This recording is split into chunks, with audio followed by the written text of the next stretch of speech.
សេចក្តីប្រកាសព័ត៌មានកម្ពុជាតវ៉ាយ៉ាងខ្លាំងចំពោះដំណើរទស្សនកិច្ចគ្មានការអនុញ្ញាតរបស់នាយករដ្ឋមន្ត្រីថៃ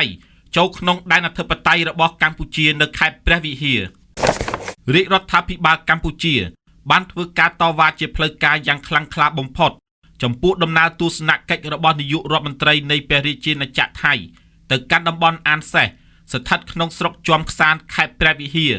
កាលពីថ្ងៃទី23ខែសីហាឆ្នាំ2026នេះដំណើរទស្សនកិច្ចគ្មានការអនុញ្ញាតនេះគឺជាការប៉ុនប៉ងដោយចេតនាដើម្បីអះអាងការទាមទារខុសច្បាប់លើដែនអធិបតេយ្យរបស់កម្ពុជាដែលជាតំបន់មួយត្រូវបានកងកម្លាំងប្រដាប់អាវុធថៃកាន់កាប់ដោយខុសច្បាប់ចាប់តាំងពីឆ្នាំមុនមករាជរដ្ឋាភិបាលកម្ពុជាសូមបញ្ជាក់ថា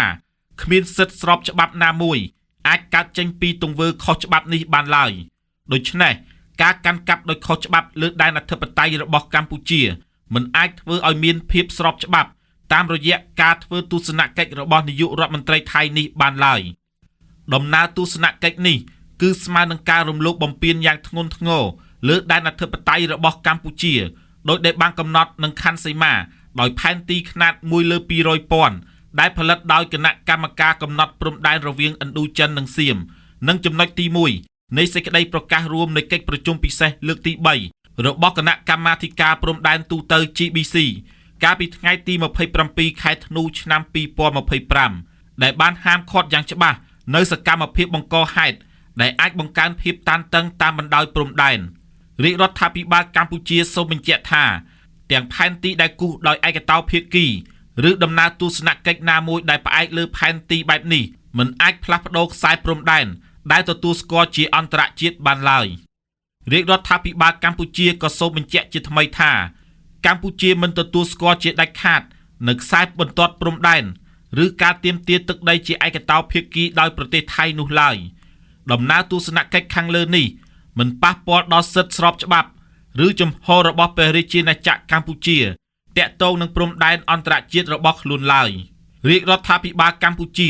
ទាមទារឲ្យថៃបញ្ឈប់សកម្មភាពបែបនេះនៅក្នុងតំបន់ដែលបានរៀបរាប់ខាងលើក៏ដូចជានៅតំបន់ផ្សេងទៀតដែលត្រូវបានកងកម្លាំងប្រដាប់អាវុធថៃកាន់កាប់ដោយខុសច្បាប់តាំងពីឆ្នាំមុនដើម្បីបន្ធូរបន្ថយស្ថានភាពជំរុញការជឿទុកចិត្តគ្នាទៅវិញទៅមកសម្រួលដល់ការដោះស្រាយជម្លោះដោយសន្តិវិធី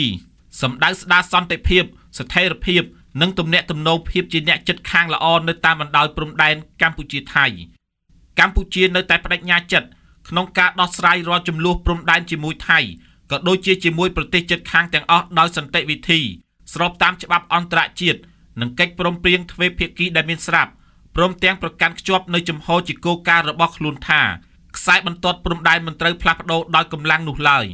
ថ្ងៃអង្គារ12កើតខែស្រាបឆ្នាំមមីអត្តស័កពុទ្ធសករាជ2570រាជធានីភ្នំពេញថ្ងៃទី